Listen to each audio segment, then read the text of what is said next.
Nima bu? Ha? Nega menga eski mashina oldingiz, oyi? Eski? Ha, yangisi bo'ladi dedingiz-ku. Bolam, yangisiga pulim yetmadi-da.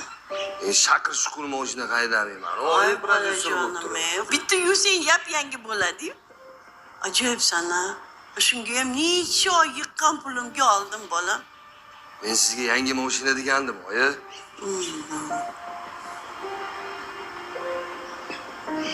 Aka, oyimga rahmatingiz shumi? Tirranchi. Nima aralashyapsan o'zingni o'zi? Nima endi eski mashina olib berganlarga rahmat deyishim kerakmi? To'kilyotibdi-yu bu mashina. Ertaga buni ta'miriga bilazanmi qancha pul ketadi? Voy bolam, unaqacha to'kilmagan, yaxshilab qarang. Aka, o'zi aslida mashinani o'z pulingizga ishlab olishingiz kerak edi. Yana ham oyim o'zlari yiqqan pullariga olib berdilar-ku.